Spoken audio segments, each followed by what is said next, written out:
So in this video we are going to be talking about the boards for the hardcover books. So you can basically use chipboards, davy boards, book boards, whatever they're called.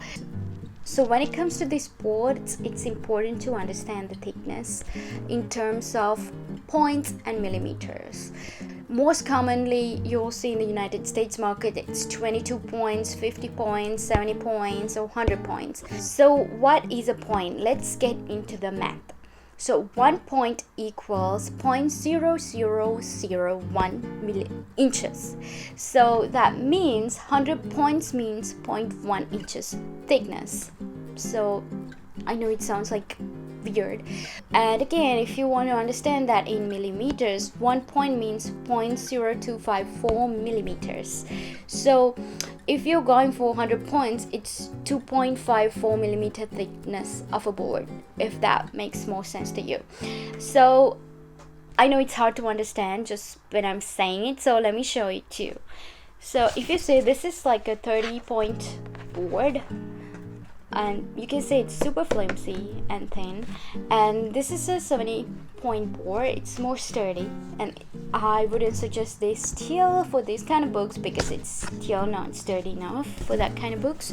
And this is a 100 points board, which I love to use and which I use all the time. You're wondering why I'm using them, because as you can see here, you can see more definition in the board when you glue it to that. That gives you more professional look for your book, and it's more sturdy for this kind of a book because it holds a lot of pages, so you need to make sure your cover is strong. So I would suggest always go for 100 points or 2.5 millimeters to 3 millimeter thickness boards.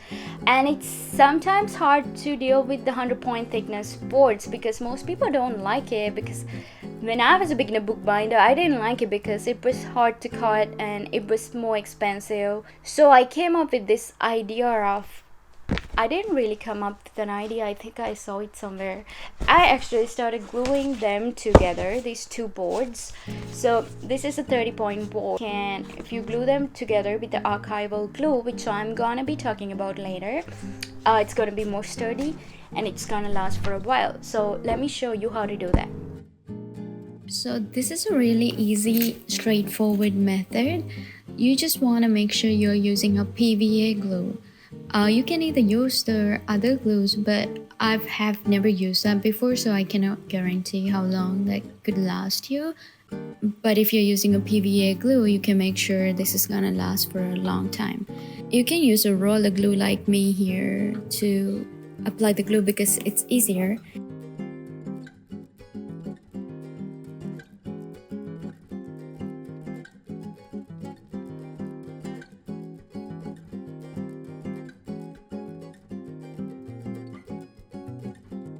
And then place the other board on the top of the board with the glue, and at this step make sure everything is aligned, otherwise you have to cut it. And finally make sure you leave these boards under a heavy weight or a book press overnight, just to make sure these boards won't warp, otherwise this board's gonna warp and it's gonna look bad.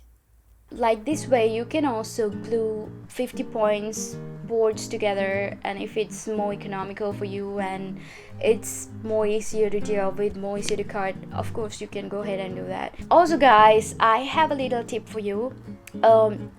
I sometimes go to Blick Arts material store, and sometimes they have sales and like clearance boards, and sometimes buy huge boards like for like $1. So I would suggest you go there.